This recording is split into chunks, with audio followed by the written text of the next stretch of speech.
está? Bienvenido al programa, buenos días. Buenos días, Carlos, gusto saludarte. La primera reacción, a propósito de lo que ya se ha podido conocer, esto ha sido aprobado en el Consejo de Ministros, esta iniciativa, en el que, en otras cosas, se señala la expulsión de los migrantes irregulares, así como aquellos que no cuenten con las 3 dosis de la vacuna contra la COVID-19, pese a que en nuestro país no es obligatoria la vacunación, sino es voluntaria. Además, también se añade que se prevé expulsar a los extranjeros que manejen una motocicleta de delivery sin contar con autorización o por conducir con vehículos sin documentos, entre otras iniciativas. Lo que me gustaría que nos comente, por favor, además de su impresión, es qué tan fácil es para un migrante, en este caso un venezolano, poder tramitar sus documentos en Venezuela para poder venir acá al país documentado. Sí, mira, es muy difícil, ¿no? Y a mí lo que me preocupa es que esas modificaciones lo que hacen es estigmatizar, digamos, a la población venezolana. Un venezolano que quiere sacarse una licencia de conducir o que tiene su licencia de Venezuela tiene que hacer un trámite ante la embajada acá. Eso cuesta alrededor de $80. Luego tiene que ser apostillado. Es decir, es una serie de requisitos que hacen que a veces sea complicado revalidar su licencia venezolana aquí en el Perú. Y como tú sabes, muchos venezolanos están en una situación bastante complicada económicamente porque ya han escapando de una situación humanitaria muy difícil en nuestro país, y eso hace que a veces regularizar estos documentos sea algo difícil, ¿no? Para ellos, y que muchos viven, ¿no? Para poner el pan todos los días en la mesa de estos servicios de delivery. Entonces yo creo que el mensaje tiene que ser otro. ¿Cuál tiene que ser? Primero, facilitar que los venezolanos puedan obtener su documentación. Ahorita hay un proceso de regularización para todos los venezolanos, que es este CPP, este carnet temporal de permanencia, y que los venezolanos pueden acceder. Entonces, en vez del llamado es a ver cómo expulsamos más a los venezolanos, cómo estigmatizamos más a la población venezolana. Creo que el llamado desde el Ejecutivo tendría que ser invitar a los venezolanos a que regularicen su situación migratoria, a brindarles facilidades. Muchos venezolanos viven en provincia, es decir, a veces se les hace difícil también poder llegar a una oficina en migraciones o también a tener acceso a estos documentos. Solo hay un consulado de Venezuela en la ciudad de Lima. Es decir, entonces si quieren hacer un trámite, por ejemplo, para revalidar su licencia, para sacar una constancia, digamos, de que esa licencia es real, tienen que venir hasta Lima, ¿no?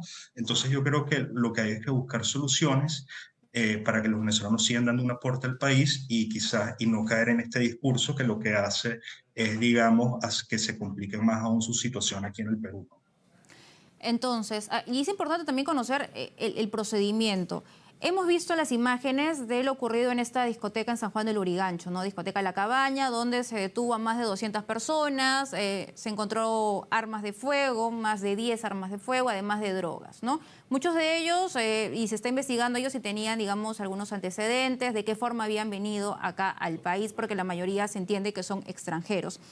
Pero, a ver, no se trata solamente de expulsión, es decir, el país, digamos, supongamos que esas personas tienen antecedentes, son delincuentes, evidentemente, pues se puede, digamos, retornarlos a su país.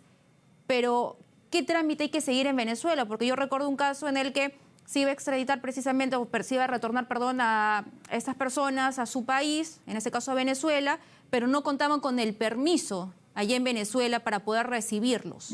Entonces, ¿cuál es el proceso que sigue? Mira, el proceso que sigue, y bueno, primero yo quiero ser muy claro en esto. Estas personas no representan que están involucradas en este tipo de delitos a la gran comunidad venezolana, que la gran mayoría vino aquí a trabajar, a dar lo mejor de ellos, también para sacar adelante a sus familias y para dar un aporte positivo al Perú, ¿no? Y que rechazamos estas actitudes de una minoría. Lo segundo es que estas personas tienen que cumplir la ley y deberían ser condenadas aquí en Perú. Si, digamos, no sé, digamos, a nivel de relación ahorita que se tienen con Venezuela, para que si estas personas las expulsan, la verdad es que si van para allá y hicieron un delito y si cometieron un delito en Perú, la idea es que lo tengan que pagar acá.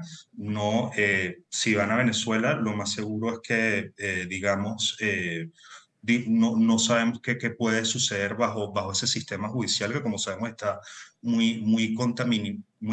contaminado. Es decir, eso tiene que ser una coordinación entre las autoridades peruanas y venezolanas.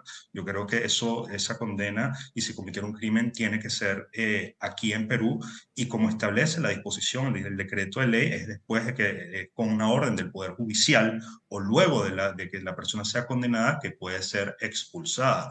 Pero claro, este es un caso muy particular, digamos, porque al parecer esto fue infraganti y se vieron las personas, pero lo que no podemos es, luego que un venezolano, porque esté en una situación irregular, criminalizar la irregularidad, no porque no quiera, sino que simplemente porque no ha podido sacarse un documento o porque es muy costoso, porque el trámite es muy Ujú. complicado, pero necesita también trabajar.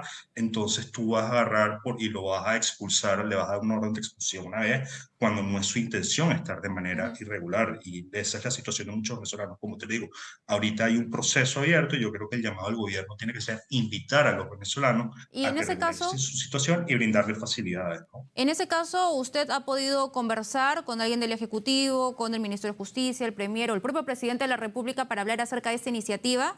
¿O lo va a hacer en breve? Sí, sí, hay muchas organizaciones que lo han hecho, que han enviado comunicaciones, que tienen una relación, digamos, también ¿Y qué con la respuesta han superintendencia. recibido? Bueno, que siempre es algo que se va a evaluar, por ejemplo, el tema de las multas que muchos venezolanos están sufriendo. Hay venezolanos que simplemente están tratando de renovar su residencia, y, digamos, el trámite tarda mucho y los empiezan a multar. Creo que son 44 soles diarios y acumulan unas multas gigantes. Entonces, eso hace que caigan en una situación de irregularidad, que después tienen unas multas con un monto exorbitante Y sobre este que no tema, pueden pagar. sí, y sobre este tema Bueno, en que está en particular, observación. Es que ese es el problema, Carla, que es como si les diera miedo al Ejecutivo hablar de este tema, igual que a veces en el Congreso sacan proyectos de ley para expulsión cuando eso ya está en las leyes. Yo creo que hay que cambiar la percepción, que es decir, no hay que tener miedo en invitar a todos los venezolanos a regularizarse, a sentarse en una mesa de trabajo para hablar estos temas y para ujú, que sean mucho más fáciles, para que sigan aportando. Muchos venezolanos profesionales, por ejemplo, o que quieren emprender un negocio, que están en una situación de informalidad, podrían tener muchas más facilidades para poder, digamos, insertarse al mercado laboral o montar su empresa. Y eso es bueno para todo el ujú. mundo. Yo creo que no hay que tenerle miedo y no estigmatizar a esta población y para sacar rédito político, ¿no? Esperemos en todo caso de que puedan sentarse a conversar y llegar a un acuerdo y en todo caso pues no siempre evitar la xenofobia como lo ha señalado la Defensoría del Pueblo. Muchísimas gracias. Ha sido con nosotros Carlos Escul, representante de la Asamblea Nacional de Venezuela en